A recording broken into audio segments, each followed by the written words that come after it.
was full grinding deathmatch every time. But now for me, it feels like there is no point to play deathmatch at all, because whenever you go to LANs, you cannot practice in the same way. And then for me, it's much easier to go on the same map, play the map for let's say, I don't know, 10, 15 minutes, maybe more if I feel like I need more, and then go on the server and play. Okay, so nothing too crazy. You've built up to that point now where it's exactly. just you're getting your reps in through the practice and stuff. Now, there's been a big conversation, especially off the back of the previous major, about like tier 1 and tier 2 teams, or I guess we're calling them partner and non-partner. Like, but the tier 2 divide seems to have closed somewhat, and your team obviously being a big part of that and playing a lot of officials, right? Like, how do you find? Because you only know that world, you only know the world of playing a lot of officials. How do you find it online, doing all of that week in, week out in different tournaments? How does that feel? Like, are you exhausted? Are you dragged? Do you just want more? Are you still early on where you're hungry just to play? It feels good. Like, we want more. Like, we had this huge mistake with our first lineup in I think was before or RMR in Bucharest. And then we was like, no, let's focus on RMR. Let's don't play these tournaments, etc., etc. And then yeah, we went there, and then we went 0-3 out. It didn't went well for us, and then we learned from that, and then we say from now on we play everything.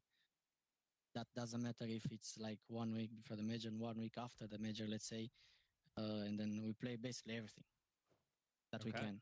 Or like, during the major, like Monty. Yeah. Or during the major, we didn't do that, but that could be a thing as well.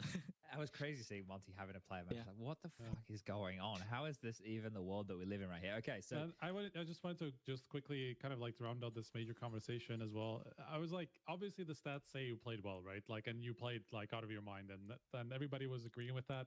But did you feel like during those games that you were playing better than usual, or they just like work out that like game after game you were consistent? You know, you're not in a position where you're supposed to be consistent so much. Like, there will be situations, where you will just die first a lot because you are just that type of a player. You will be in positions where you have to take some risks, right? So, like, did you feel like you were just more consistent than usual? Do you know why, or how did it feel?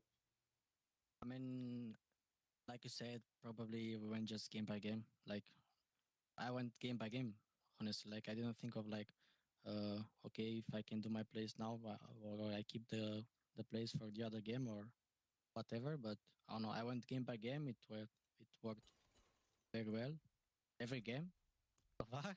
And then you didn't do anything particularly special? Nope, nothing special.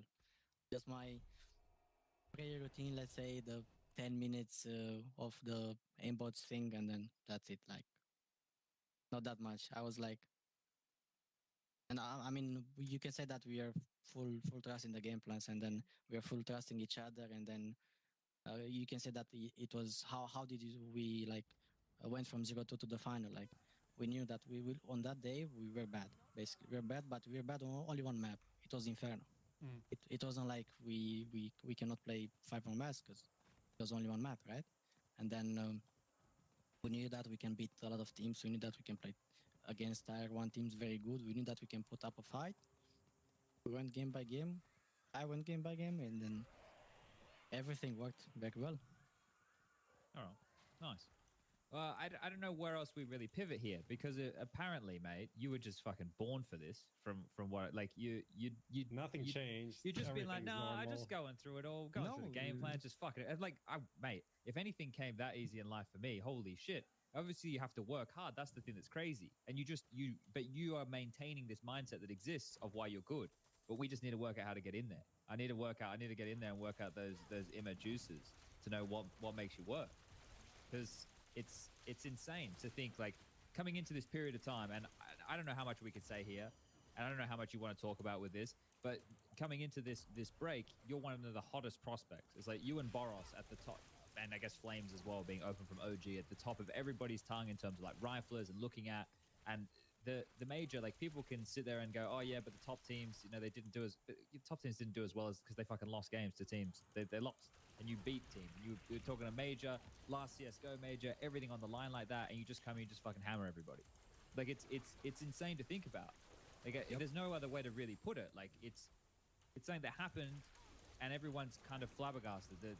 No one knows what happened, and you don't either. You can't even tell us like how the hell it happened. It just fucking happened.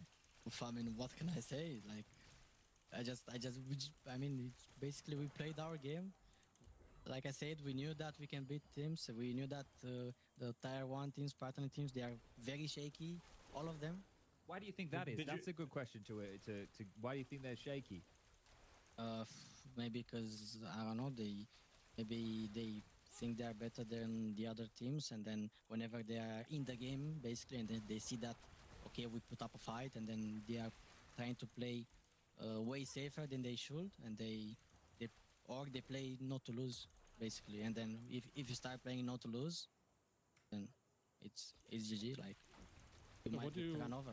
What do you attribute that success to then in terms of like preparation for the games and being able to know how to approach these tier 1 teams? You know, obviously it's not like you had a lot of experience playing against them, you know, so you were going into these games kind of almost fresh a lot of the time, you know, like especially Heroic, like that's just a big matchup in the semifinals, you know, and then it seemed like you had a good idea at least.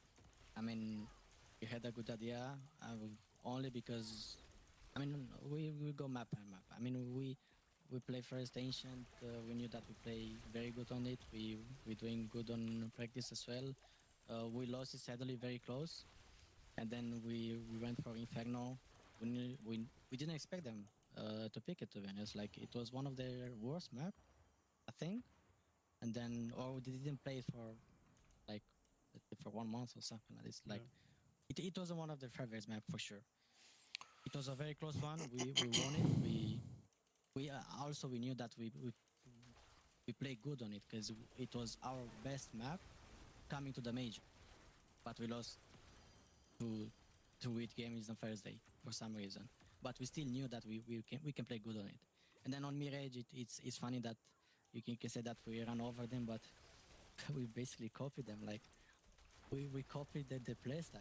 Like we watched them like a lot of times how they play Mirage, so we can play better. So we can play better Mirage, and then we basically knew everything what they're doing, and it was way easier for us. Like we knew when they fake, we knew when they got there, we knew what they like to do on city side. Plus, like I said you the example of the how did I went close connect. I knew that they go back, and then it was so easy for me to go down, surprise one guy, and then turn back and kill more. Like we knew a lot of stuff of what are they doing, and it's way easier for us. We can say that we got a bit of luck because we got Heroic, and yeah, we watched them a lot, and then we also play like them, and then they didn't knew that we're gonna play like them, and then we surprised them. But yeah, I don't know. I don't think you can say that you're lucky to get Heroic. I don't think that works in any world. Yeah, but what if we get I don't know, let's say like if you go against Vitality on the other side. Vitality, and then we play Mirage, and then okay, we still anti-strat them, we still have the game plan, but we don't know more about them. Like we don't know like everything they extra do. deep on Heroic, exactly, right? Exactly. Does Shuhi just have them as a big kind of inspiration for Heroic, or where does this come from? You know, that this wish to copy them so much. I mean, they are the best Mirage team, probably, and that's why we are trying to learn something. Fair enough. All right. Well, that's. What about players? Do you have any players that are inspirations to you? Anybody that you like watching, or that in the early days maybe you based your play style or some moves off of? Yes, I have one. I don't have any more because I create my own play style. But back in the days, it was Electronic. I was full fanboying him. Like I was watching how he plays. I was trying to play like him, and then I was basically full fanboy. Okay, that Did makes you copy sense. his settings as well? Not that, no. Because I have with view models, I have my crosshair, I have my settings. What's with your view model? I have it more to the left. Oh, that's right. I've seen it. Yeah, and you can see the. I saw someone put a video of it on Reddit or something like a couple weeks ago. Really? It was because they were talking about you having your gun more centered so you can see like the corners of the screen. They used an example on like Mirage near Connector where you could see the guy next to you on the stairs, but if your gun was there, it would have been blocking it. And maybe this was just a coincidence, but I'm pretty sure. It's a full coincidence. I like whenever I was starting playing CS more professional. I think I like the way that Crystal, I think, had the gun literally in the middle of his screen. Yeah. And then I was like, okay, I'm not going this far. I'm going something in between. And I liked it, and then I keep playing it. Okay. All right. This is like classic pro player, but like everybody's like full 200 IQ. Oh, this is why he's doing it. This is why he's doing Exactly. it. And then it's like, no, fuck it. It's just full random. I liked it, and then that's it. I swear I nobody's saw like Sticko who just like switches like, left, right all the time because of like angles and things like that. Some people are just nerds. Some people aren't. I'll have to have a look around, see if I can find that thread, but I swear I saw something, or I'm making things up in my head. Probably both are true at the same time. All right, let's move a little bit forward here, Prof. Let's dive into some of these. What's question of the week? What's question of the week, Prof? Have I missed the whole segment? What is this a new segment? No, we do it every week. Oh shit. Okay. Kinda. Well, what's the question of the week? We don't really, but if people ask, we do. Okay. No, okay. I just asked it. The view model thing, not the view model. The thing about idols or people like has inspiration to. My bad. That was a question. Was that the question of the week? It was a great question. Can we come up with a better question of the week? It was a good question. I'm just thinking. I was looking at. There's also a good question about the view model. Now we got that answered, and then the other question from Brian Chrisan. He asks, "How many offers do you have?" That's the question. I mean, all I can say is that this is obviously like there is a lot of interest in me, but for now I'm with Gamer Legion, and then until something comes up like officially, and then I'm still with Gamer Legion, and we look forward for the new season. Okay, well there you go. There's I don't know if you saw the previous episode, but was I right in my assumption that you're kind of in a new contract? All I can say is that's not true. Okay. All I can say. Interesting. Oh. Okay, so not so hard to get you out then, maybe. Okay. Some people can try and read between the lines there, I suppose. Someone in chat asked it why you guys didn't play. Where is it here? Oh, it's gone. Someone was asking about why you didn't play. Did he say Mirage against Vitality? Where's this guy's comment gone? I guess it doesn't matter. I don't know. I've seen a lot of people ask us why we didn't pick Mirage because we play so good against Heroic, but yeah, there it is, Dim CS or whatever it is. Yeah, that's what they're asking. But then, yeah, we had 8 or 7 win streak on Overpass. We are pretty confident on it. We didn't expect to do that good on this major because in practice didn't work. It worked. It was like 50-50, but at the major it worked really well for us. And then we said, okay, we played the final as well. But yeah, sometimes you cannot win it all. All right, well that answers the question for young lad in the fucking. Here he goes, Dim CS. He's happy with that.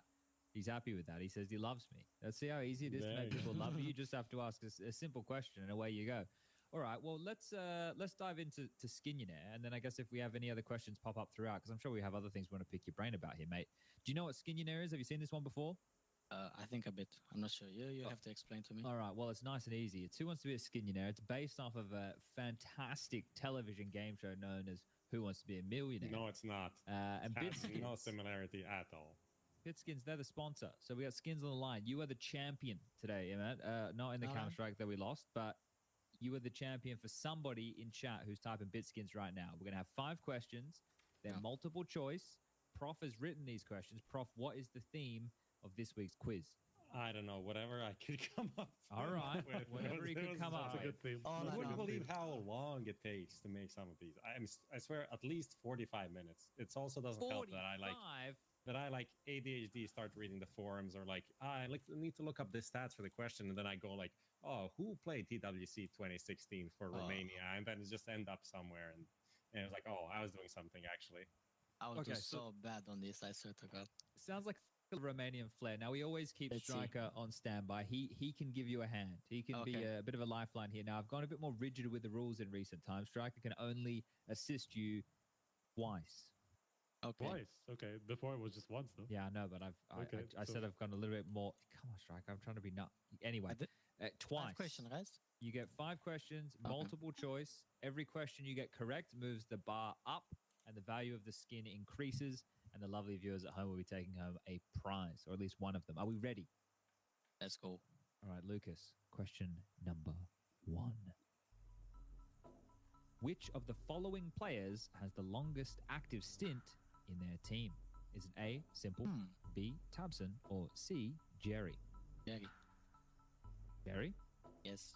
Instant lock. We'll be putting in C, Jerry. The correct answer is Simple. It's How is not 27. Jerry? It's almost 7 years for Simple. Bloody It wasn't hell. like a statistics on social media that he is like the most maps on. Have you been sandbagged by Maybe the most HLTVs on matches, but I social think media? this is length. This is days wise, no? I got tricked. Simple. That's right? all right. Prob- Day, that's day-wise, day-wise, Simple. yeah. Like the got top one tricked. was Elige was somewhere at the top, right? He was the top one. Then Liege was number 1, Rain, and then Flom, and then Simple number 4. yeah, there we go. Flom. And then Flom. it was like top 10 was Blitz, I think, as well on Nexus. No, it was in there. BTN. BTN, yes. All right. Well, we'll get question 2. It's all right. Question 1. Yeah. That one. Let's start. That was Let's start. Question 2. That is question number 1. I closed the fucking panel. 1 second. This is it just up? like you guys at the major. Rough start, but we're I'm gonna turn it around. Or I just wanted to save some money. All right, I'm ready, Lucas. Question number 2. Out of the current top 10, how many teams don't play under a European flag? 2, 3, or 4? European Play under a flag. European flag. So Top 10. Yeah, they have like one for sure is Navi, one is Heroic. Liquid, I think they're in top 10. I don't think they're out. But they don't have a 5th. Does they still count as North American? yeah, it counts. Liquid counts. Did we say But they don't Cloud9? have- I mean, Cloud9 is in European, no? So It they is. would, Well, that's the point.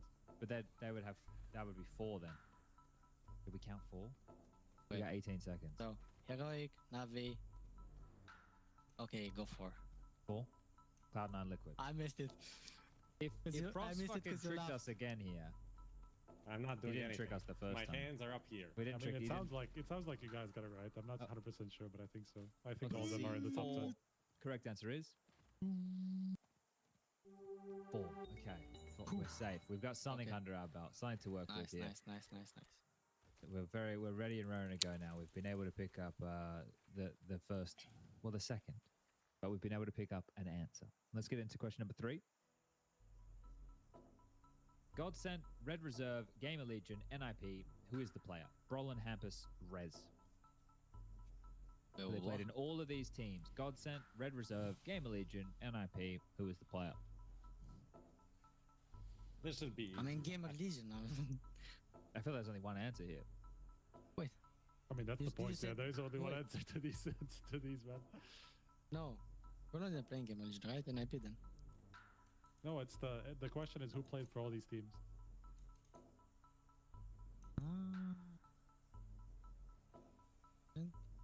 Get some striker help. Strike a buzz Okay, in. I need help. It should be Hampus. I don't think any of the other ones played for Gamer Legion, right? I don't think so. I don't think I don't think Brolin or Russ played for Gamer Legion, so that kind of Did he gave it play away. for Godsent? And Brolin also didn't play for 3 of these even, I think. Brolin went from Fnatic to NIP. Yeah. I don't know who he played for before that. I locked in Hampus. I don't know what's correct here. Okay, Should be Hampus. Hampus. Hampus is correct. Bang! There we go. Okay. Hampus. I just saw Hampus and Gamer Legion. I went, that has to be the answer. Yeah. Existence. All right, question number 4. Who hasn't won an IEM Sydney? SK Gaming, Astralis, or FaZe? One.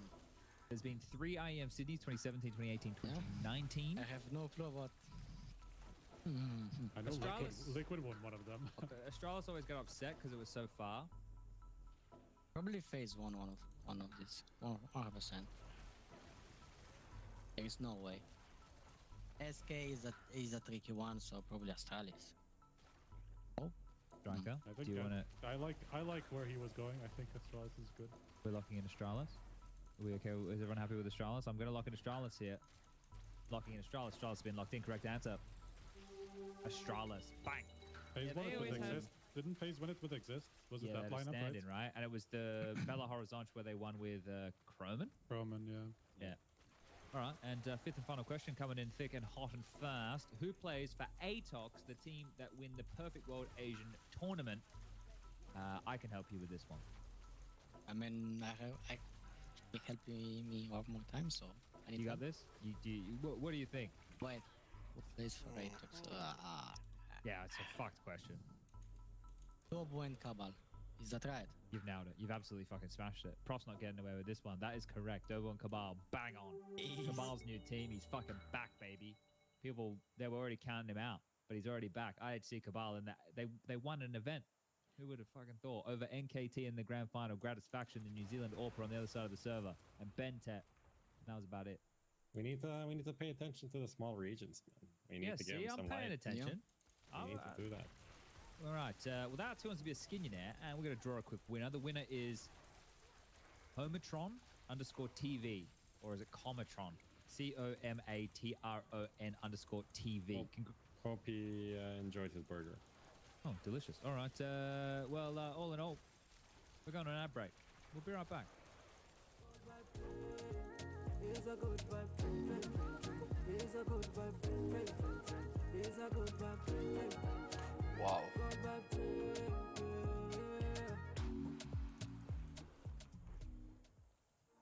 Finally, I found what I was looking for.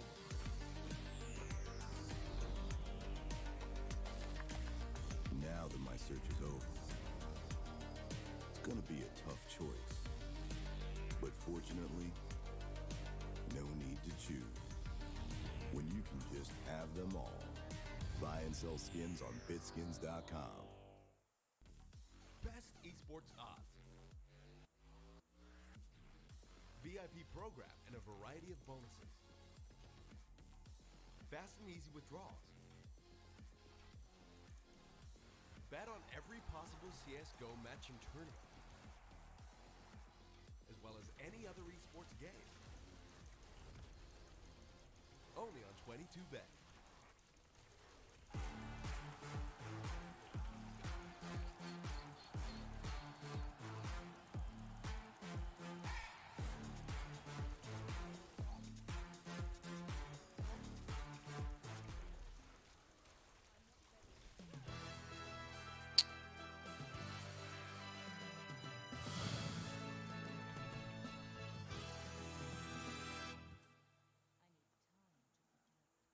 All right, we're back from the break. We were just talking about view models a little bit more. And we found the link. Someone in chat said if I searched a specific phrase, you could find it. People want to have a look. But Emma says that it's in the wrong hand. So you use right-handed model, not left-handed model. But it's fake news from the start. Yeah. Fake news. But this is the thing, trying to come up with an answer to something that, we have the answer now. So that's great. Talking about fake news, everything that Samua said last time on the show. Literally everything. What about the Boros thing? I mean, Boros was wrong, yeah. What else did he say? Well, the Flames thing Flames that's already Flames decided the team. I don't think that was the case either at the time. Okay. Well, there's been a lot of things said in the last week. This is where things are about to get very interesting, I think is probably the best way to put it. Because, well, we're going to go into the roster mania in a moment. We'll quickly get through some of this recent news. Yeah, I threw in a few things, but nothing is really that important. So if we don't have need to talk about the anything- GOAT League stuff. Fuck that. There's also, wait till I file my official complaint about the substitute situation that also went down for the grand final. That's going to be coming later today, so don't worry about that. That'll be coming through thick and fast. Isaac Dragoš. You think UH was a better player or what? 100%. Like, look at Lenny's stats, mate. I was watching. Look, take a look. Fucking. I mean, to be honest, Yuri owned me. Most, like, a lot of times. Like, I was like, at one point, if you watch my stream back, Ah, I futu was like, mobu, what mati is this se guy doing? sfut. He's just owning me. Like, I was in all of this stuff. Like, I was full shocked. I was expecting I don't know, 520 performance and stuff like this, but he went nuts. Well, he plays with Chev, that's like that kind of a stack. Strong Beatles that they call themselves. They farm some face. They farm their facets, and I've met them a few times. They usually destroyed me, as far as I remember. That's what happens when you play Dust 2 and Train 2 maps that aren't actually map pool. Anyway, moving swiftly on to relevant things. IEM Sydney was announced today. It's coming back. I've known about this for a while. Obviously, I haven't been able to spoilerino it, but it's good that the IEM Fall is going to be heading back to Sydney for IEM. It's always fun down there. The crowd's great. It's a change of venue this time round, which is a good and a bad thing. The reason it's a good thing is because it's much more city central. So for the teams and players going, they don't have to venture too far from the hotel in that kind of area. I would assume to get to see Sydney should be much easier for people to get on in. I haven't had a look at the ticket prices and all that kind of good jazz, but I looked at the venue. It looks pretty nice. And yeah, if we can get, a good atmosphere as we have in previous years, it should be another fun event. So which one of you two gets to go, Striker or Prof? I think neither of us, actually. Hopefully neither. Yeah, I mean, I Martin's went not 3 flying times. your business or what? I went 3 times. I went to all 3 IM Sydneys that happened, and I think I'm too old for that shit now. Like those 28, 32 hour like travel, not even more travel day if you had like the hotel to hotel and like home to apartment. It's insane. That travel's insane, and on like the economy in my age, it's too hard, man. It's just too hard. Okay. Well, who are you going to send then in the stead of the two of you? Well, we have a guy who's from Vancouver, so he can go the other way, which is only like 15 hours apart, like instead of our like whatever it is, 20 that's a direct something. flight, bro. That is a direct flight. Yes. What? Vancouver to Sydney is a direct flight. Yeah. Is it really? It is really a direct flight. That could not be any better, honestly, for us. Like, there's nobody who can be closer than that. How long is that? Like 15 hours. Holy but Note shit. was like, I don't know if I want to go to a country where everything wants to kill me, so we'll have to see about that one. True. No, everything will be fine. That thing is overrated. Like, it's fine. Like, I've been there. I mean, in the middle of the city, I'm sure it's fine. Yeah. Literally, yeah. You'll be right. We'll put protectors with you at all times. You guys will be fine. You won't have any dramas. Actually, you guys aren't going. Pass it on to Notes. He's a little bitch. Emma, will you go if you get the chance? I know a lot of people won't go to Australia because it's too far, but if you had the chance, would you go? Nope. Not in vacation for sure. I mean, Really? I explained to you. I think it was 2 days ago. Like, we wanted to play to qualify for Melbourne, and then it was me and Acre that we say, "Oh no, we're not going. We're not going." Like, if you see like mega huge spiders, snakes, and all of the stuff, I like, and then what Sponge says to me, like, you can just see in the metro maybe some little red spiders that they cannot kill you, but they can kill kids. Yeah, that's the redback spider. I mean, okay, yeah, I will come for sure. You'll be fine. You'll definitely be okay. And it upsets me because Paul Rush, the observer, he said he won't fly all the way to Australia to observe. So more people just saying they're too far. Too many people think it's too. We need to invent teleportation. And if I had like a week before that in like China or something, like halfway through, and then went over, I think that would be a better. But like the travel alone is fucking insane. What's after Sydney though? Is there any events after Sydney? Like, Dune? Isn't there the break after, or is that before? That can't be the break. No, it is like Sydney, and there's a month. There's the month where the major is supposed to be. So that is literally. No, but like there's no line events as far as we know. They just threw in the Thunder Pick thing there, I think, but that's what it is, right? Yeah. That's a great segue, Striker. Do you see what he did just there? Yeah. Absolutely intentional. You just segued us straight into the Thunder Pick $600,000 World Championship. Over to Prof for details. What is happening with these tournaments? Like, you're playing Goat League for 250k. Like, you earned 10k off of this event, right? Yeah, would have won 20 if it wasn't shit maps and fucking ridiculous stand-in rules that have been coming out here. This isn't sanctioned. Where the fuck's ESIC? Get Ian Smith on the phone. Get Ian. This would never stand. No, but it's also, I don't know, fucking Thunder Pick $600,000. Is it online? Yes. Cloud9 are going to win it. Yeah, probably. They also are going to like pay for some like NA teams to come boot camp for it and stuff like that. That's good news. We like that. It's nice. It's nice for it to happen. Yeah. It's just and there's crazy like 100k just for the qualifiers, no? I think like a part of the prize pool is just for the qualifiers. I'm pretty sure. So it's just crazy how much money some of these tournaments have right now. That's all I wanted to say. So good for all of the non-partner team that they get to play something else. Okay, cool. Are we happy with the recent news? Anything else happened that anyone else wants to mention before we move swiftly on? I mean, it's all in the roster part, right? Yeah. All right. Well, let's get into the fun stuff. Let's get into the moment you've all been waiting for. The madhouse that has been the last... I guess it's really been the last week where things have just seemed like absolutely fucking crazy.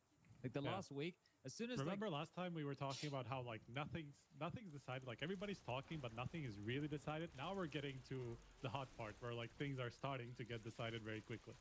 But this is the part. So this is obviously all happening because of the Blast roster lock for the group stage, right?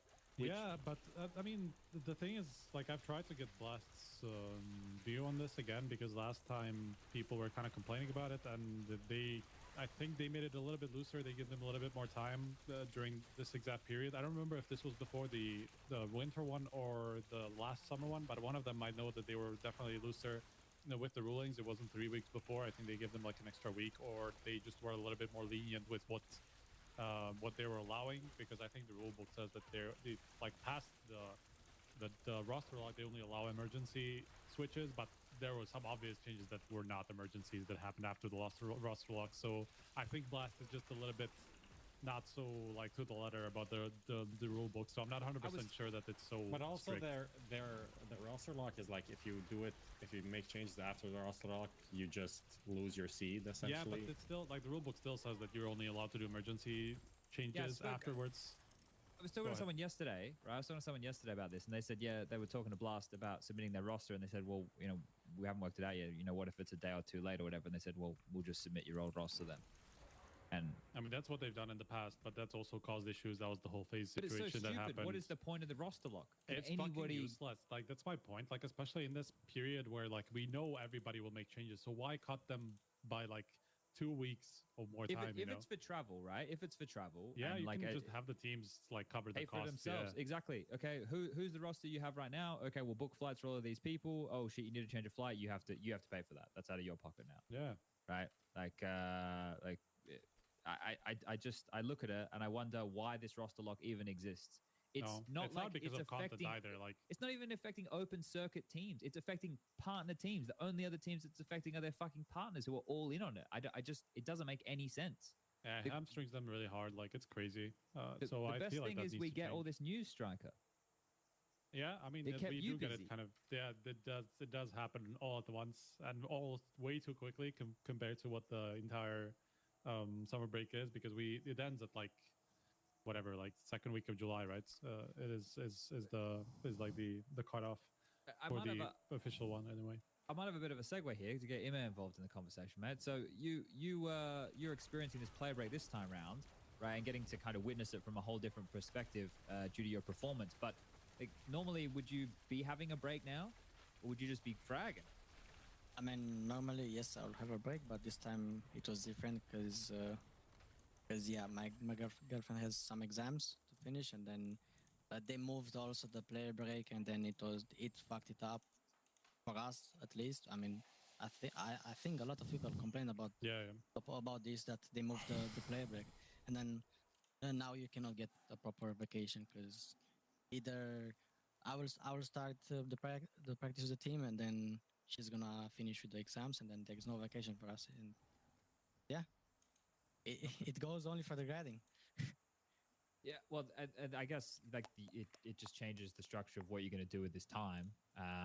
But I think when I look at this from, because I know a lot of players were concerned about CS2 and maybe thinking they wouldn't be able to have a vacation because they'd have to play, but we still don't know when that's going to happen. And yeah, so that's the jury's still kind of out on that. But now it's like this musical chairs that's gone on to the most Prof Striker, would you say this is the most extreme it's ever been? I know it's hard to measure this while we're in the moment, but this feels, especially with the Na'Vi stuff, like I think Na'Vi stuff is what makes this feel like really fucking strange. I would say it's, I don't know what you call extreme in terms of not just the sheer number of teams that are changing. Probably, I think it's just not so top heavy. So I think some people might be a little bit disappointed that it's not like, there's not so many talks about G2 phase and like heroic. Let's say like a lot of the top teams look like they're not going to change so much. So I think because it's not so top heavy as it was when like the ROPS to phase change came in, Vitality change came in, like G2 changed the entire roster, like all these big ones happened at the same time.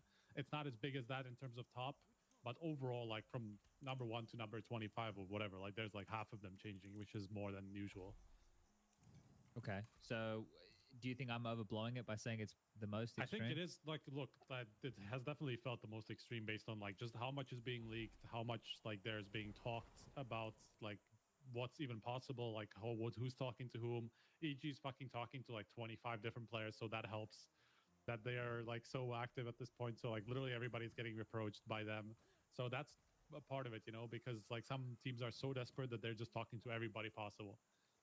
I think the only thing that's missing to make it like ultimately like unequivocally. Yes, like That's the the right word. biggest ever roster change would be to have one of those like tier 1 marquee player signings. Like we don't have any, But I see what you're saying. Nico Like Simple, device, Zaiwu, yeah.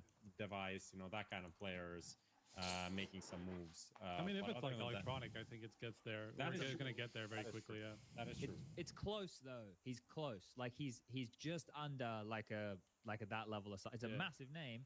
But like the Fallen name's a huge name, but it doesn't come with like the fragging prowess at the moment, right? Like that's probably one of the different factors there. I just look at this, and with some of the rumors, things are starting to come back to me from my haze of Dallas, like of talking to people and hearing about like this Navi international thing. At the time I blew it off. I was like, people are fucking, they don't even know what day it is. Like they've lost their mind if they think this is happening. People were talking about this back at Dallas. And then I remember like hearing some of the names that they had, like, I don't know if they'd approached them. I don't know how far these conversations have went, but like who they were interested in. I heard that Navi were interested in like players like Nico and Hunter or Twist at one point, like names of like superstar level players on other teams to go international and build around Simple. And I don't know what's true. I don't know. I just hear all the murmurs. People come, they say, oh, I heard this, I heard that. But when you hear Navi going international and Liquid now with the rumors around the direction they're going with Rainwaker and potentially the Pansy situation, right? Yeah, obviously, I know not everyone's happy with them moving away from North America. We can dive into that in a second. But Navi going as well as Liquid to full international, we're kind of now, the ship's sailed. The majority of the best teams in the world now are definitely international. We're not in nation-based teams anymore. We're in a whole different neighborhood, right? Like, and this has been slowly creeping up. It's been happening more and more. And I think about it, I think it's bad for countries who have like a lot of good players and you could put some good teams together. But I think it's great for people like Ima, for example, or like JKS, for example. But there's all of those little, there's both sides of the fence, right? Like you're either going to be a player who's from a smaller region who doesn't have enough players to build your own team, or you're going to be a player from a region like Denmark, and then there's already two good teams, and how the fuck are you even meant to get on a team, right? Like, yeah, I mean, there's also kind of like the business perspective to consider. Like national teams are just sell better in terms of sponsorships and things like that as well. And especially if you're like a North American team who doesn't have a North American roster, that can also affect things. And like just generally within Europe, I think I heard something about like the partnerships in ESL are kind of decided by viewership and like how much, like what teams pull in the biggest numbers and things like that, like the revenue share basically between them. And from what I understand, like some of these lower tier like international teams are the worst ones because they don't have like let's say a Mouse, for example, would be kind of low on that just because they don't have, there's no real fan base, there's nobody to like go around a team like Mouse because they're from everywhere. Nobody really connects with them, like as of like one big fan base doesn't really connect with them, they just like pick and choose some of these fans that are like fans of the individual players, but it's never going to be a country. It's never going to be like, Heroic is the wrong example because they're Big. not very well liked in Denmark in general. Like Big would be a good example, maybe, even though Germany just doesn't seem like super active at the moment either. But you know what I'm talking Romania about. on YouTube is another good example. For example, yeah, Romania on YouTube. They fucking love it on YouTube. They can't get enough of it. So I think that's from that perspective as well. Like, and I can understand that because of like this nationalistic kind of pride. You're just always going to gravitate towards players from your country and like being fans of them and stuff like that. And it's not always so easy to connect with these international mixes, So you're kind of gonna like tend towards just individual players rather than teams, and that creates problems because then like it's easy to shift from one team to another, all that stuff, So I understand it from kind of like the business perspective that it's a problem as well, Yeah, and this is the thing again. This constant conversation we have about the evolution of things and all changing in front of us. We don't know where it's going to end up. But right now, there's no doubt we're in the international world of Counter-Strike, and teams are making changes to win. So we have I made. Well, it's not great. It's not one of the proudest things because I was trying to play Counter-Strike and not lose today, and then I still lost. But I made. Maybe you should have focused on one or the other. Yeah, I guess I should have focused on the playing Counter-Strike. I'm sure it's great, Chad. You can bring this up, Lucas, and we'll go through the pages here, and we'll talk through some of the changes with some of the teams. Thanks, Prof. I need that right now. I'm fucking tilted as fuck. I'm still holding it together. I don't know how. I really just want to smash my monitor into a fucking pulp. It's fine. Second place is good enough. Not I good guess. enough. Why? It's not good enough. It's not. Well, how do we Why? lose those noobs, man? Like I those mean- fucking just playing Dust 2 and Train. Orp abusing bots. Huh? There Sometimes you lose. Sharks drop 30 on Dust 2, like 30-10 KD. Yeah, well, that's probably last time it was Classic. good was when Dust 2 was still in the map pool. It's like, you know, what's going on here, man? Do I'm you think fucking raging. Do you think he told Oscar to speak in a French accent and like I think cosplay so. Smiths? And Yeah, he's like, I think so. I think that was going. That was exactly what was happening. All right, where are we at here? Lucas brought it up already. Thank you, Lucas. Wonderful. Thank you very much, Lucas. Okay, so here we go. We're starting with Furia. This is what's up, Prof. I gotta look over He here. he wanted to say something about wonderful. I'm just like I could just no. I was just laughing at Chad. He's just kind of a funny guy.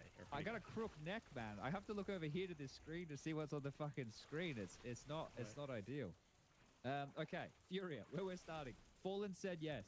They've had the nuptials. So apparently K Serrato, he was outie. He wanted to go. This is what I heard. Apparently K Serrato, he was like, I'm out, I want to go, and then he didn't go. He stayed. And apparently now Fallen's coming, and they're keeping Yuri, K Serrato, Art, and Fallen, and we need a fifth. Who's the fifth? I think Vinny will fit very well, to be honest. Vinny back to Furia. And it would be funny if he came back. I mean, he was never supposed to go, right? That was the whole thing. What do you mean he was never supposed to go? I mean, he was like, why would he leave Furia for that, right? I don't know if they decided he would leave or like, I don't remember the exact story, you know, but he went from there to eventually Imperial, you know? Why would you go from Furia to Imperial? Yeah. And especially because of what it cost for Furia, right? Like they just didn't find a good enough replacement. I mean, I don't think anybody was super sold on Drop or before that on Honda and whatever the last name was. I just forgot now. So do we know who they're actually? I mean, there was the fur thing. He retired, didn't he? There was a cello. There was like something about today. cello recently from like Game Arena. I don't know how much stock we can put into that. I think like Game Arena has reported on some things that are just like very like loose and doesn't really necessarily mean anything. So I wouldn't put too much stock into it. Our boy Hockey is the lead reporter from Brazil, and like whenever he says something, that's what I believe. There's a whole meme in Brazil that they will understand. And so I'm not sure if that's something that we necessarily need to believe in, especially because there was the whole thing about like the initial offer for Fallen was like below what his contract stipulates for his buyout and things like that. I don't think Fury are a big spending org as well, and Imperial probably spend a decent amount on, you know, first of all Fallen, but even probably a guy like Cello, he's been signed pretty recently as well. So like buyout wise, I'm not sure if that's going to be possible unless Furia have money that I'm not aware of. Well, you assume Fallen's not cheap.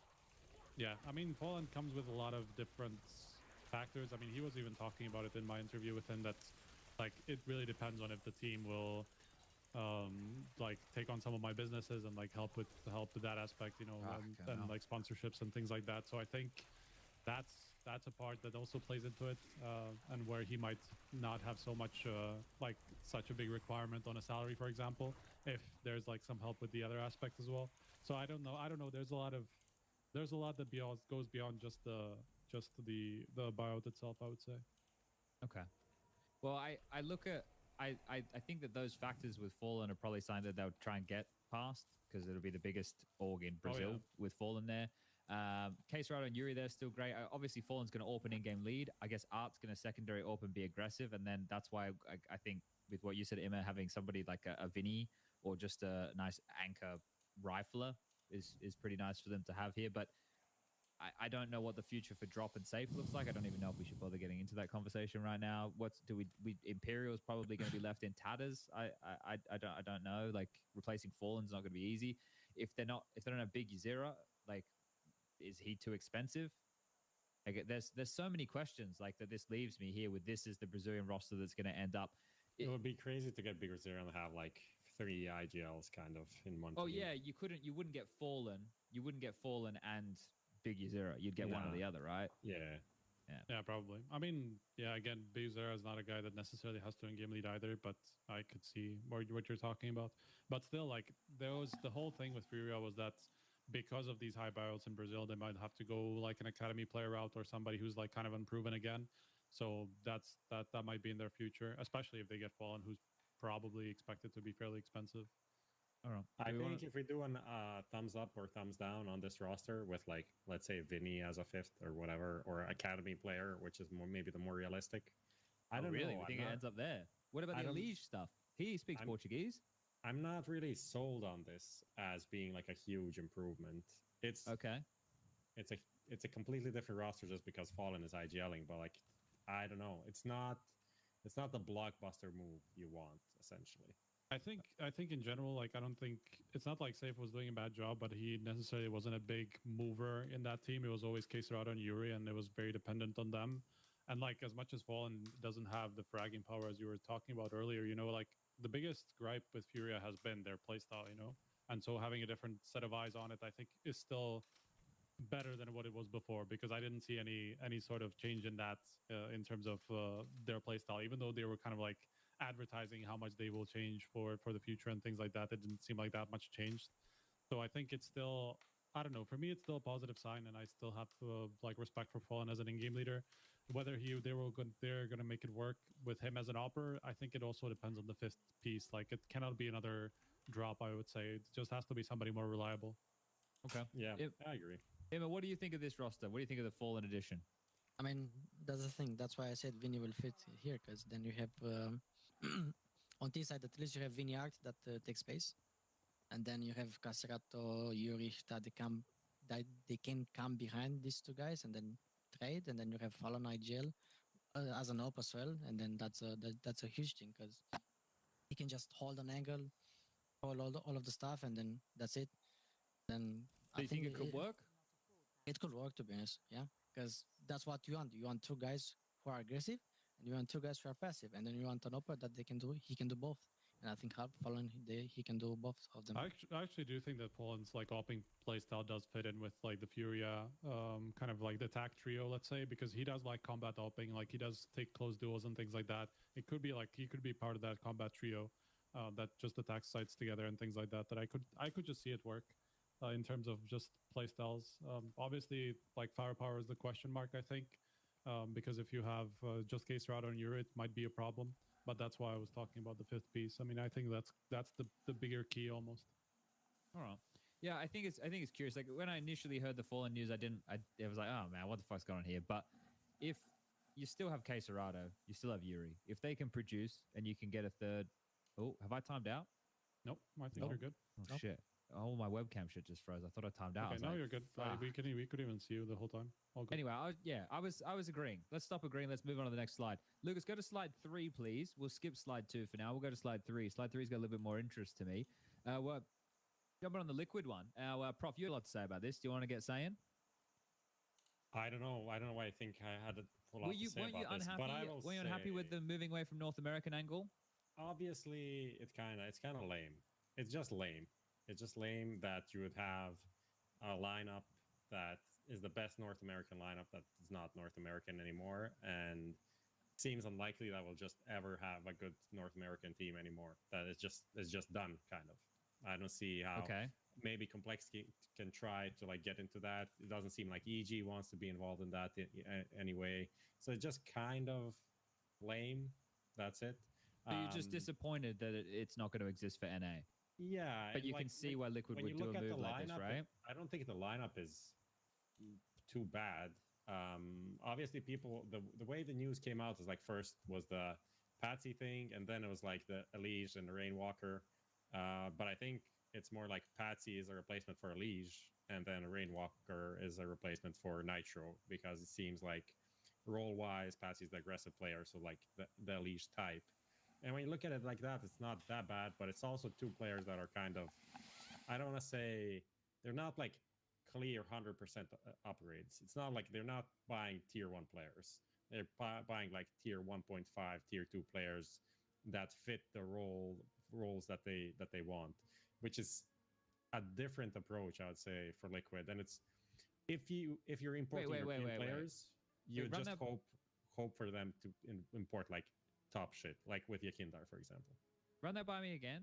Like talking about the players they're picking. Yeah, I was like, it's not really a Liquid thing to just pick like tier 2 players and throw them in the lineup. I mean, as far as I obviously can understand, like they are not super willing to go into big buyouts. So like getting out big players is problematic, right? But isn't Or this when we people have who are to? difficult to get out. This is the thing, right? And I don't know where we look at this whole scenario here, but I think this whole roster shuffle we have right now is probably driven by a lot of things, and fear probably being one of them of what comes next with CS2, and people assuming that there is a chance that not everybody's skill will just transfer from point A to point B, and that people won't be as good from game to game. So Liquid picking a player like this Rainwaker kid from 500, they've obviously done their homework, right? They've looked into him. They've seen if maybe Eman knows something about this guy. I mean, I know. I mean, you said that Patty is gonna be the aggressive guy, but Henwalker I think it's more aggressive than Patty, to be honest. What? That's the thing. Like, I have Yekinda that he can be like, we all know that he's like going crazy, full aggressive, and all of this stuff. And then if you bring two more, it's might be a mess at one point, in my opinion. I looked at his stats. I haven't looked at his games. But stats are like he is the least aggressive player on the team, just like in opening duels. I'm not saying that he doesn't go for plays and stuff like that. But in terms of opening duels, he's like on the bottom. So from what I remember playing against him, he's like let's say on Mirage, and he's playing City. I can't remember if he's playing short or connector, but all I know is that he likes to jump under, he likes to push mid, he likes to do this type of shit. Like, okay, he also likes to lurk as T-sided, but yeah. And I know that he likes to save a lot. Like, he's that type of guy. He's like not gonna try to win a 1v3 for an example, but he's kind of aggressive as well. Okay, well that's interesting. So you think that it might not fit in terms of the players with Yakinda, Rainwaker, and Patsy all being maybe too aggressive? I mean, yeah, maybe. Yeah, because they need to do changes in the team then, because they can't have three guys going aggressive. They cannot someone will have to change their play. I mean, surely if you're Yakindar, you're not going to be quite as aggressive as you've been leading. Yeah, right? that's my point. Like, it's just easy to get tunnel visioned, I think, from that position and not be able to direct the team. And especially if it's going to be this big of a change, you have like Patsy and Rainwaker. If those two guys are coming in, there's probably going to be needed some micromanagement for them and things like that, So I just don't know how it's going to work in terms of where Yakindar will even play after this. It could be that, Patsy just becomes a bit less aggressive and like takes kind of like the Liege kind of refragger type position. But still, like, I think there's a lot that to unpack with this, and I'm not even sure where to start because like I would have to check into Rainwaker's games and where he plays. Sure, I guess if we're talking like player for player, this is what my point here is. They've obviously picked this kid for a reason, right? Like and by the way, this is not even the 100%. Like, as far as we can tell, Patsy is the one that operating until real. Yeah, striker. I mean that's the problem. Like, I think people are taking it a little bit too seriously at the moment with Rainwaker. I think Patsy is the one that's very close to happening, as far as I can tell. And like the biggest holdup is just like getting him out of a contract with a Russian organization, and like that was something that obviously was the same problem with Yakindar.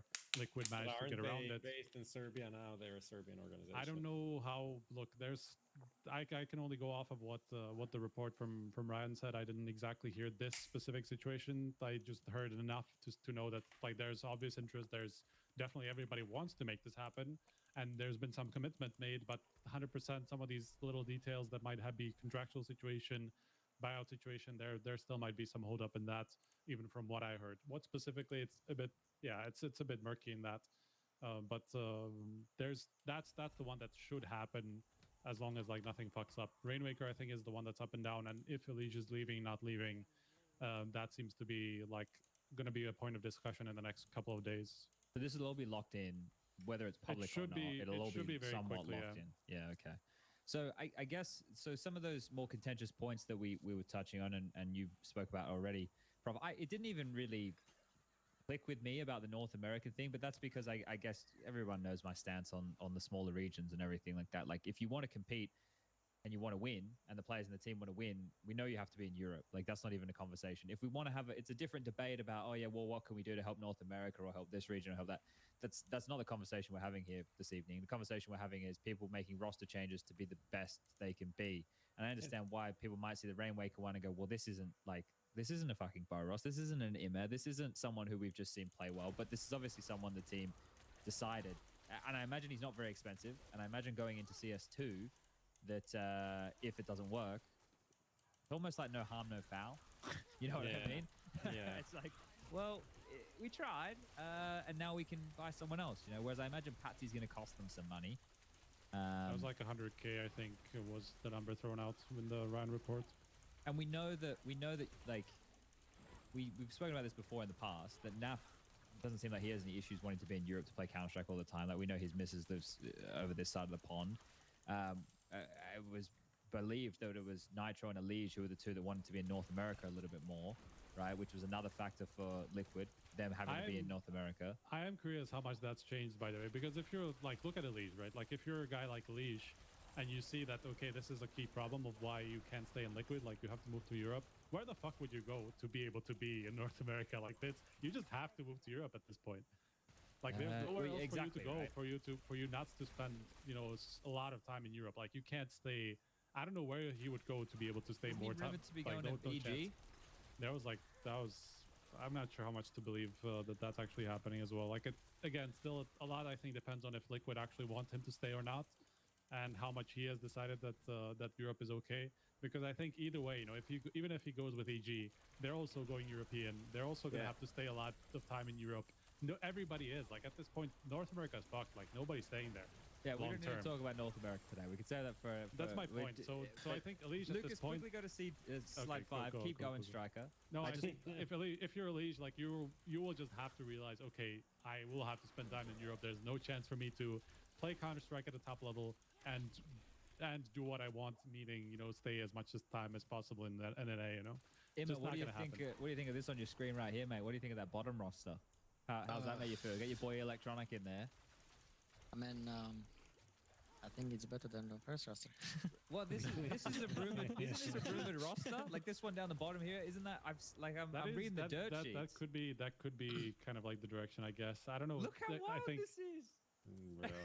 But it's just also. Look at it. Like, it's also aggro as fuck, isn't it? It's so crazy. Like, if that's even partially real, like, some of these things are so insane. Like, I'm looking at this going, what? Like, I mean, surely, like, the Elige Electronic is kind of like one or the other, right? And that's more like they would find another piece. Why not? Why not get both? I mean, you could get both, I suppose, but like role-wise, I'm talking about like how they want to set the team up, and I know that from what I've heard, Malik is the one who's kind of taking over, and that's why the French direction for a moment. But I mean, this could still change a lot, I would say.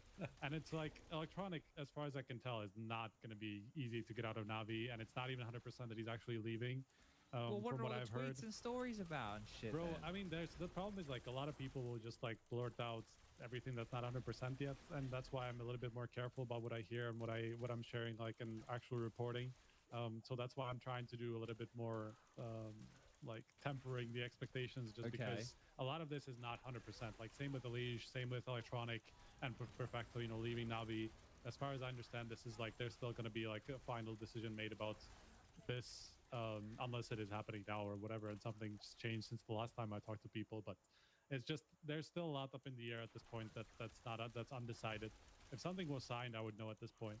Emma, what do you know? Spill the beans, mate. Who's joining Navi? I have no clue. All I'm saying, I mean, I saw the tweets, the rumors that they may be going international, but maybe they don't go. This is gonna be the first time when they go international, right? Yeah, they had that might be huge as well. That's the thing. Like, for an organization like Navi, which represents Ukraine, right? Like, and this is why I'm wondering, why aren't we seeing them, if they want to move away from Perfecto and Electronic, right? Why aren't we?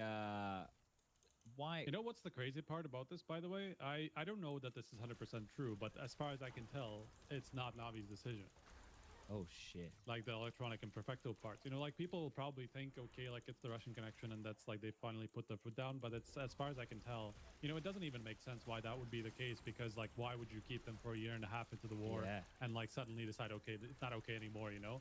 Wait, so it's not Navi's idea that they're leaving?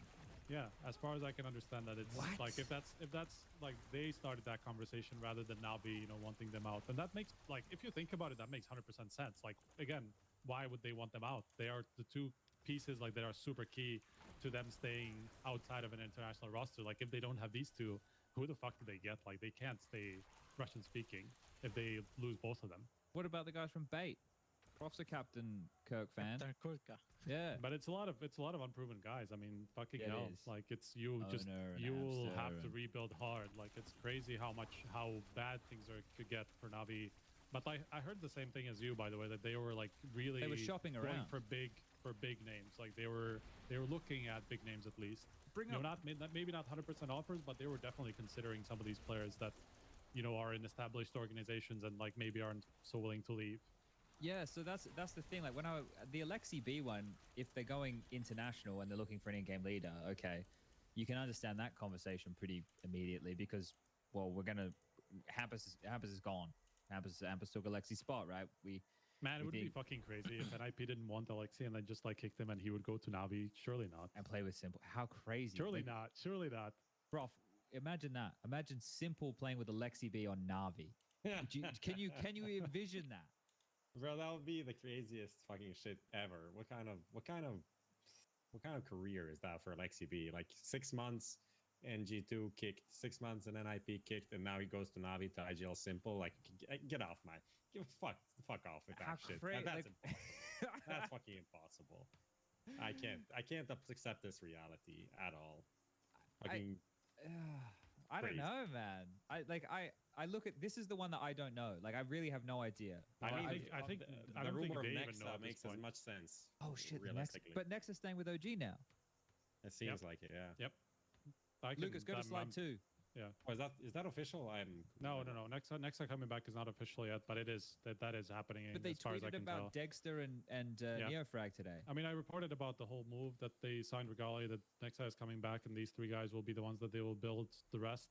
I don't have enough of indication on the last two players. I think they're still looking around. They are one of the Blast teams, so they are gonna have to make at least some sort of a decision fairly soon. It could be that Neofrag will still play out groups or whatever. If they can't find a fifth player, like there's plenty of space for these teams to just like extend this period for a little bit longer, because nobody's like realistically Blast groups is the only one that's like in the way, and like anybody can play that with any roster. Like realistically, it's not an important event to do well at to start the season. Sure, it's qualifier for the final, but you still have the showdown afterwards. You still have some chance to qualify for the full final, right? So I think it's not such a big deal if some of these teams that maybe wouldn't have been in such a great position to qualify anyway, that they will take a little bit more time. Okay. Well, people are talking about Fiku. From my understanding, obviously, like stat wise, is not doing that crazy, but from my understanding, in the team, they thought he was like. He was not causing problems, I would say. Yes, he's essentially like the team player, the glue player, and kind of does the dirty work on the team. So they are okay with what he was bringing to the lineup, essentially. I think he also had the bad position as well. Yeah, He wasn't one of the star players, let's say. Yeah. And then it's even harder to have stats on that. But it is like the Dexter part, I think, is the craziest one that they would decide to bench him, which is the case as far as I can tell. It wasn't like Dexter, he's not getting bought out like at the moment. I have not had any indication that I know that there's been some questions. people for asked him. about it from what I heard, but people aren't interested. I mean, I know that some teams were at least like curious if they could buy him out, but I think his buyout is too high for teams to actually spend. Like the biggest problem right now in this offseason is that there are very few teams willing to spend, but a lot of teams wanting to sell, because like everybody's looking to get some budget, get some money, and not a lot of teams are willing to sell to buy, to spend big money. Like basically three teams at the moment that, as far as I can tell, that are willing to spend a bit more, at least for single players, would be EG, Navi, and until now Falcons, who just rounded out their roster with Boros, who as I understand was fairly expensive. Yeah, we can bring that slide up, Lucas. The Falcons slide is slide 4. So we've got this one right here: MBK, Body, MHL, signed from Endpoint, Lonks from Sprout, and obviously Boros from Monty. So this roster right here, this is I think it's an exciting roster. There's some definitely like prospects. There's no doubt about that, and we've seen them in action in recent times. This is like CS2 preparation, man. Like crazy levels, I would say. But what are they playing? Just all the online shit. Yeah, I mean, so far I would say, yeah. Okay, so that's the problem. Like they have this roster, I mean, they spend money for it, but they're only going to be able to gamers, play the online They should be shit. in the Gamers 8s. Or what Did they is it? qualify? Didn't they I think they got invited, or am I invited. crazy? They are invited, yeah. Okay. Yeah, because the organization is obviously from Saudi Arabia as well. So Makes yeah. sense. Yeah, okay. Well, This it's the lineup's people pretty you know. sick. This lineup's pretty sick. You like this? You like it? Yeah. Yeah. I mean, I like it as well. What do you like about it, Emma? I mean, you have 3 players that can shoot hard. You have Body, that he was owning everybody. Like he was the only guy who stood up in the last Falcons lineup.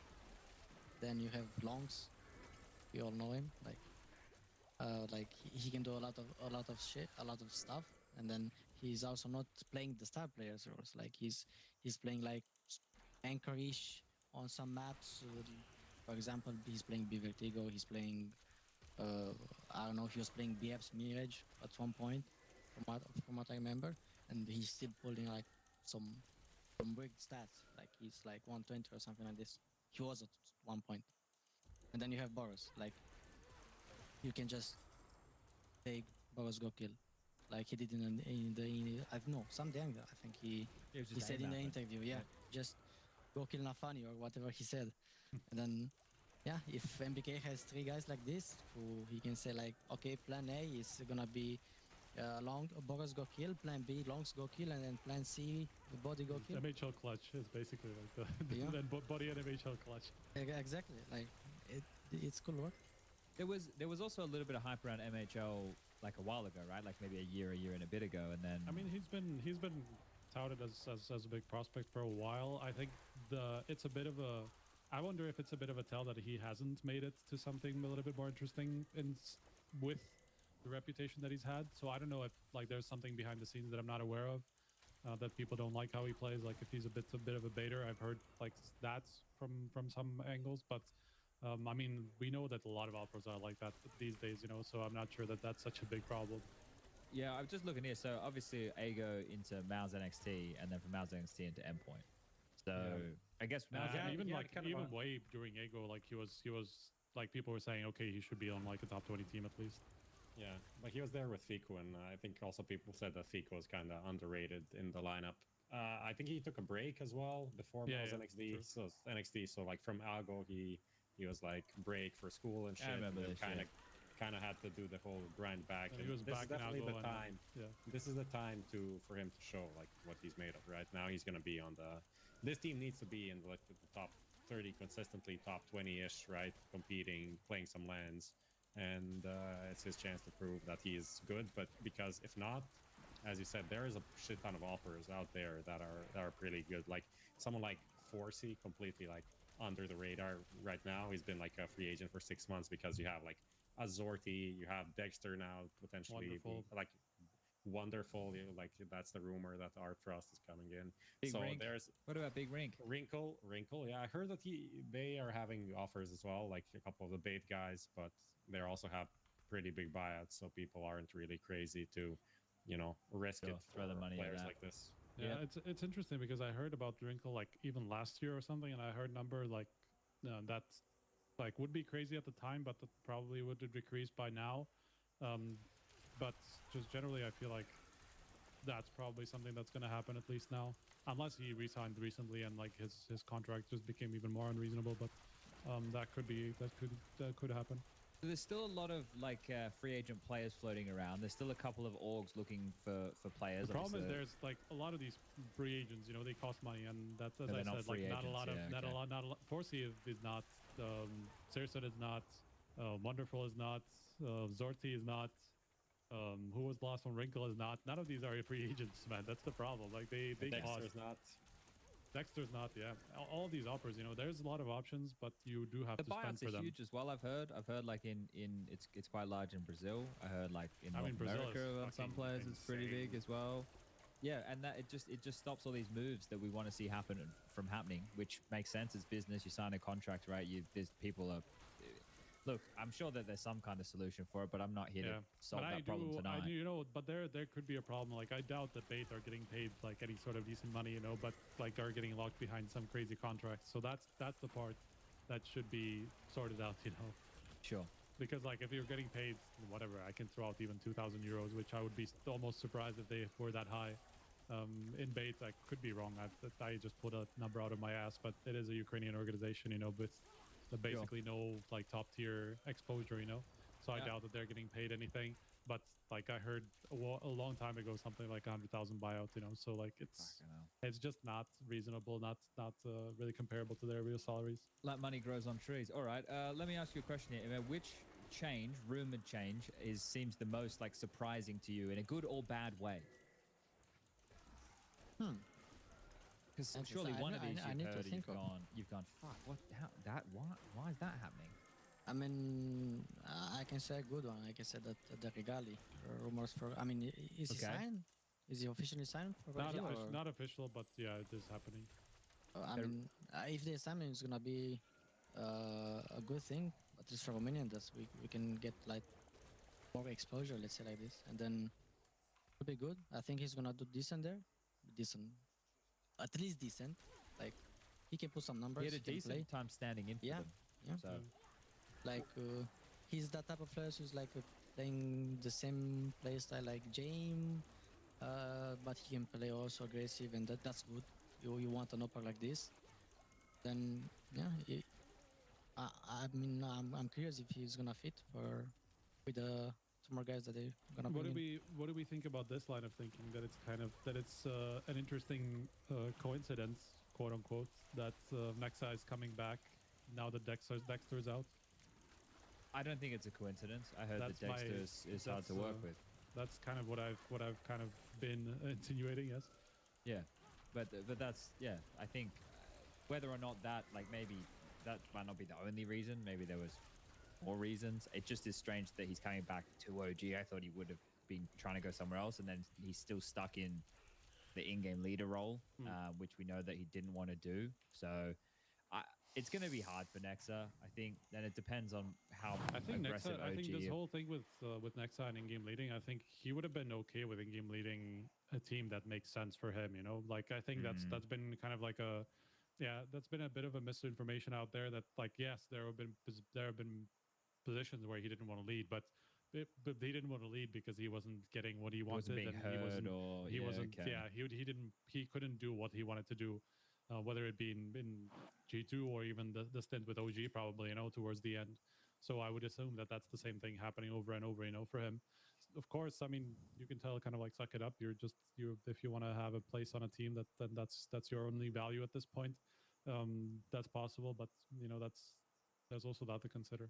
Well, let me throw this one your way, Emma. What do you feel about the Flames to Vitality scenario? Whether it's true or not true, what do you think if it does happen? Should be good. Do you think it's smart to make that change? It didn't work for outsiders, right? I think it's gonna be a 50-50. It's kind of a risk. Like, okay, Vitality are doing good. They are winning tournaments. They have like a good shape. They have the star players that they need. They have Spinks. They have Zyvu, and then they have Dupree that he can take space. And yeah, that team is almost perfect or already perfect because they won the major. They won one more tournament. I can't remember the name. Rio. Rio. Then could be a risk, but maybe if Flames is going there, I think he has the same playstyle like Dupree. Not gonna lie, he likes to go first. He doesn't care if he dies. He wants to take space. He wants to go for entries and all of this stuff. But it's a risk, in my opinion. I mean, there's a lot of power in that team, like, but that could be a good thing and a bad thing depending on how much they are able to give everybody the space they need, right? Because we know Flames to be this aggressive guy who kind of needs to have some space, who can't just be like sitting behind somebody, like holding angles a lot. Like he will just be moving around, and to control him is not going to be so easy because it's not like Dupree was like this massive entry. You know, there was more Apex who was doing like the hard entry and things like that. While in OG, Flames was like a lot of the time he would be the guy just running.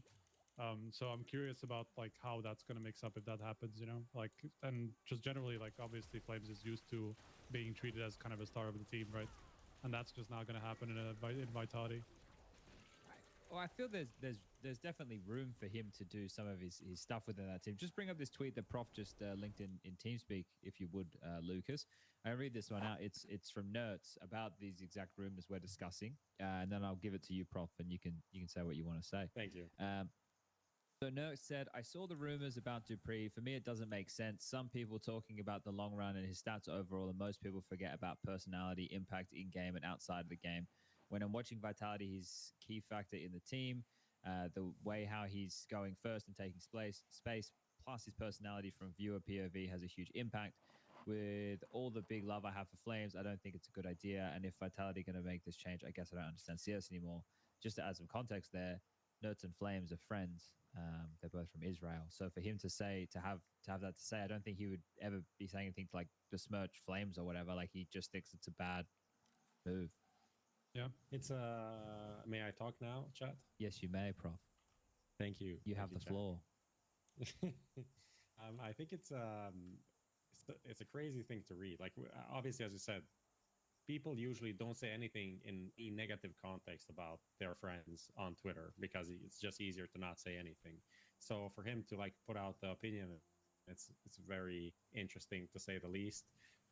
Also, some people use this as almost a argument as why this move is not happening. I saw this happening on like Twitter and on the forums and stuff. I'm like, bro, I don't think this is Vitality is going to read this and I'll be like, oh no, wait, if Nerds said this, no, now we even don't want to sign this player. But I think now we're going to go back. I think the logic is a bit different. It's more like Nerds should know that it's happening or not happening, and so if he says this, that probably that indicates something.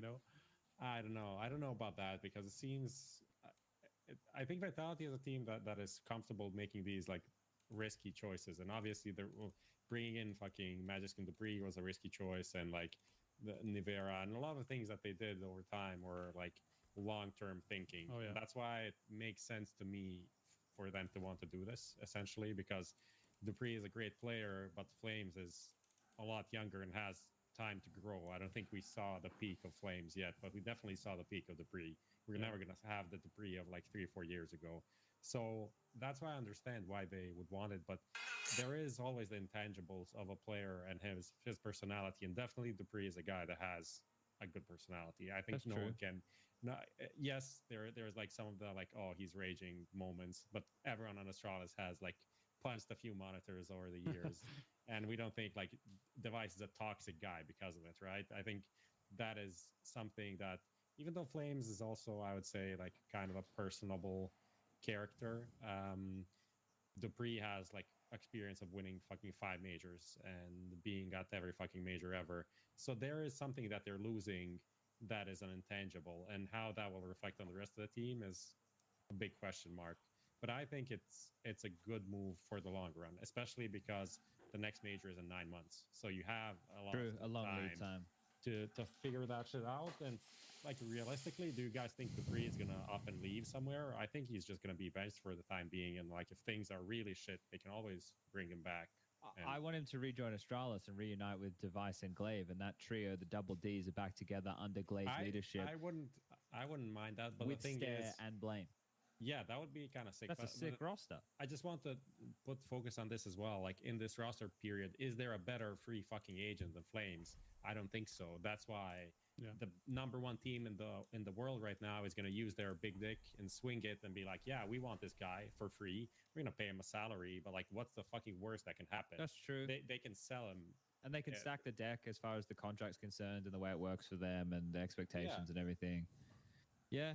Yeah. Well, I mean, that depends on how much interest that otherwise is there, because we know that, I mean, Flames is, from everything that I've heard, Flames is the most, there's the most interest around Flames out of anybody. Like, there's no way there's anybody else that has this amount of interest around him, because he's like an up and coming star who's free, who just became free in the worst possible moment for everybody, basically, like in the best possible moment rather, for everybody, So like, I've heard like pretty much like fucking 10, 15 different names probably that at least asked, but obviously most of these will not have any sort of meaning, because it's always going to come down to like Vitality, Liquid, Navi are the 3 biggest ones that I'm sure are like the biggest considerations, especially with this like Navi going international, like those three teams are in the fight, or were in the fight at some point. I think Liquid's already out of the question now, but I'm not 100% sure that the Vitality thing has actually been locked down 100%. So there's still a chance for change. There could be. This is actually one of the moves that are like the hardest to get. There's like it's just really been. It's really been confusing. I've heard so much conflicting stuff about Flames and like what's not done, what is done. Smooya didn't help the situation where he baited people into thinking he's decided when I'm relatively sure that was not the case, because otherwise we would have already now heard 100% that something's locked down. I know there's the Vitality report, but even that says it's not like 100%, just close to happening. So all of these things, like I don't think he would have ever considered anybody else. Okay. All right. Well, I guess there's only one last region that we need to discuss quickly, and then we can see if there's any more viewer questions and probably pack this one up. The last is to do with like the Russian side of things. Because if Electronic and Perfecto do leave Na'Vi, does that like not open the door to like crazy rosters? Like the Cloud9 thing? Yeah, that doesn't have to happen quickly, right? Because they're not a partner team of Blast or ESL. No. But we're all Electronic and Perfecto to Cloud9 for Buster and Nafany. Buster and Nafany, whatever the fuck you want. Like any two players there, that's fucking awesome insane. Team. Plus, well, Flames in the chat. You've also got like options like what the fuck's going on with Spirit. We know they're bringing the Academy guys. You've also got VP, like who still have that same roster. There's a lot going on. Like Mantu, is it Mantu to Big? Is that where Mantu signed? I didn't hear anything. Mantu signed something. We got any other juicy stuff, or was that everyone? I think we covered everyone. We have Vox Pop for. I asked people for the. Oh shit! Sorry, I forgot about that. Yeah, we'll do that now. Yeah. Yep. Okay, let's check this out. What was the question? The question was worst answers only. Oh shit! What's the worst roster this summer? Worst answers only. Me on Pimp's team in the Goat League. That was pretty good. That wasn't bad. I think we're in a couple. What do we got here? What are the people saying? Let's see what the people are saying.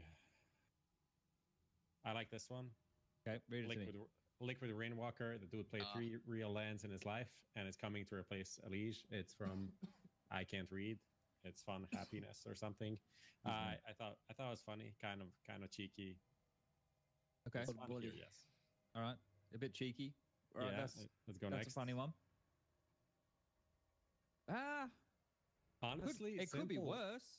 Simple rifle for Virtus Pro, except the org part. Like Virtus Pro would be pretty sick with Simple as a rifler. Imagine how fucking. You think he would play that slow though? I think he'd get away with a few, more aggressive moves. I think if you're Simple, you will make the team play less slow. You think Simple is going to come in and make Jame play different? Yeah. All right. I mean, do you not think that Simple will just make anybody his bitch? I don't know what you're talking about. The one and only James Bardolph's in this in, by the way. Oh, that's right. I did see this tweet. Okay, yeah. What's the final one? There's more. Targets replace Elige. What? And then the complimentary minus that plus Stanislaw. Yeah, I'm okay with that. As long as that cycle continues. Man. Where does FNS fit into all He's this? still playing the Valorante. It's all going well for him. And let's throw back. Snappy, lol. Yeah, okay. Some people got some good memories. That's great. All right. Is that more? Lucas showed the picture. Let's go. I hate this. That looks so bad, by the way. That looks so off. Yeah, but it's a good Photoshop, but it looks so bad. That's my point. Yeah, it's just like... It'll be all right, guys. That looks so off.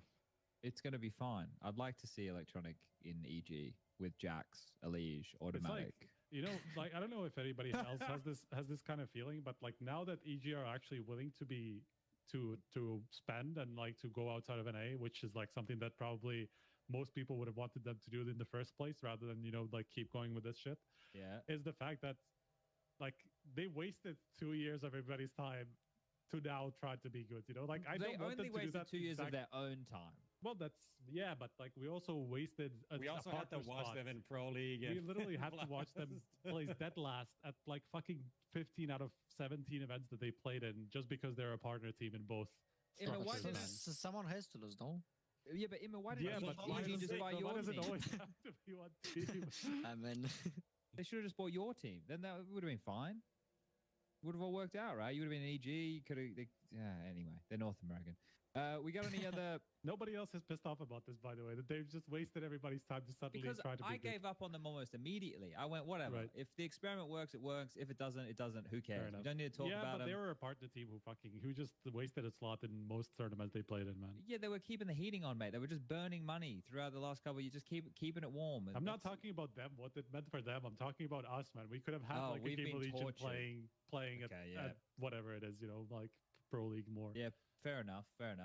All right, people in chat, if you got any questions for Emir right now, get him in here. He's had a long day. He's had to lose a final, and now he's had to sit here and listen to three clowns talk. So if there's any questions, get him in thick, hot, and fast before we get out of here. Someone has been very persistent. King Carol 1 has been spamming your name with love hearts the entire time. I think he's one of my viewers. I'm pretty sure. That's good. It's good to get somebody wants a hair routine. Do you do anything special to your hair? Nope, nothing special. You're washing it every day? What do you talk once every 3 days? Once 2 days, yeah. Okay, all right, nice. He's not overwashing the hair right there. People are asking about the Crims tweet, but like I don't think that's. I think it's bait. I think it's bait, just like the Twist tweet. Some other stuff that's already been asked. Jerry, someone didn't talk about, like he could also, wasn't he also in EG rumors? He may have been. Yeah, I think that was also one of the things, but who the fuck knows? We didn't ask about the Shuey stuff, but not a lot we can really go with that anyway. We didn't mention, but we can't really talk about that. The question is, which IGL is most similar to Shuey, for example, if there was someone. Oh, as a replacement. Yeah. I guess it's hard, like, for him to be able to speak on that, isn't it? I don't think anyone can really, like, he's how very can you specific compare to with, Shuey? Very specific with the roles that he plays as well. Yeah. He takes a lot of space individually and is pretty strong. But I don't know who else plays like that, like not electronic. Fucking, it's not Dexter for sure. It is going to be a bit interesting. He's in Kagan playing the same thing, like taking spaces T side and then. But not on City side though. On City side, yeah, he's playing like more anchors ish. But he used to play like this type of position, right? No, backing in base. Again, I guess it depends on the map and the position, but I like in terms of the output though. Is something I think with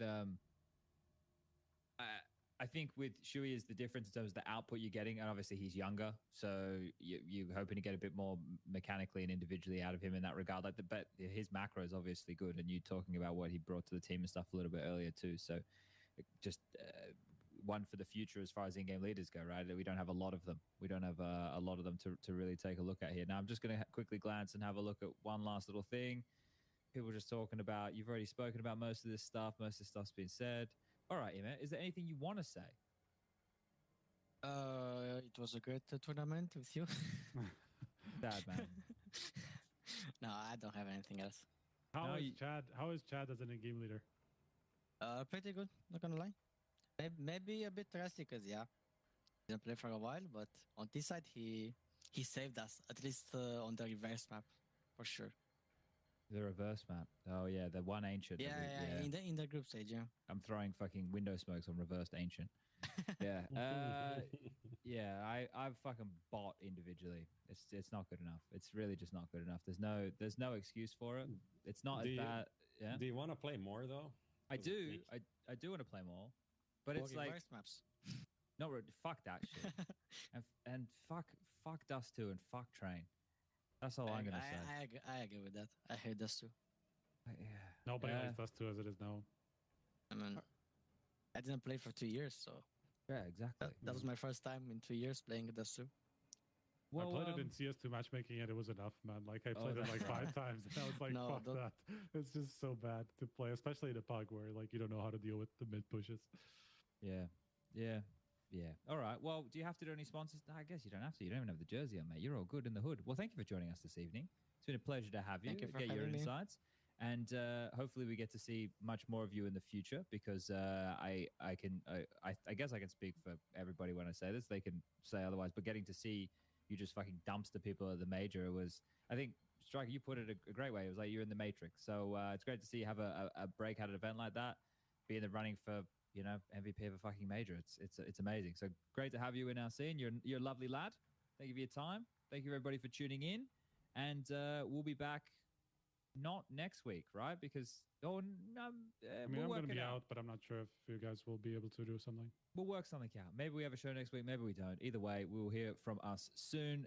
It's another episode of HTV Confirmed. Quick jump to the sponsors, Bitsy and Steel Series and 22Bet. Gamble responsibly. Good night.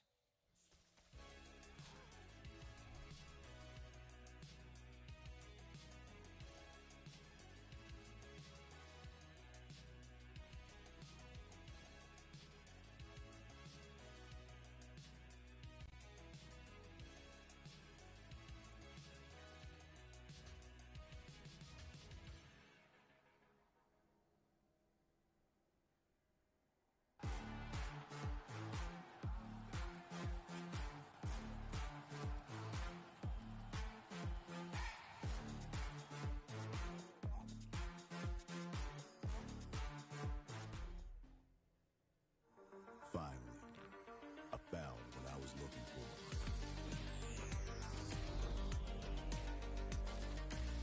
Now that my search is over, it's gonna be a tough choice. But fortunately, no need to choose. When you can just have them all. Buy and sell skins on bitskins.com.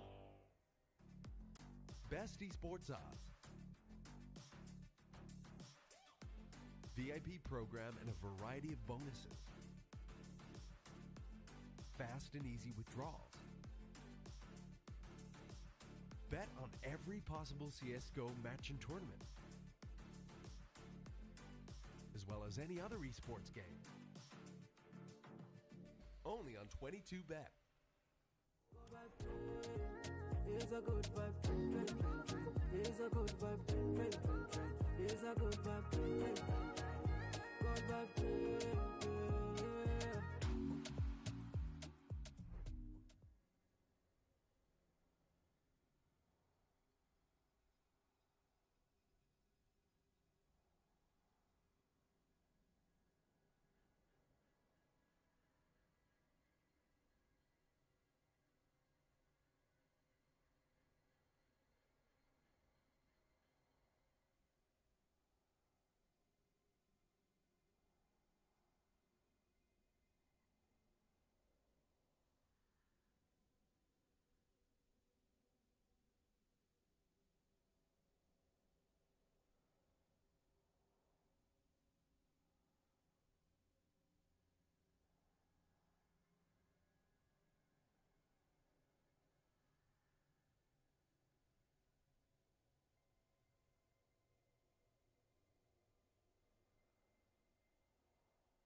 そり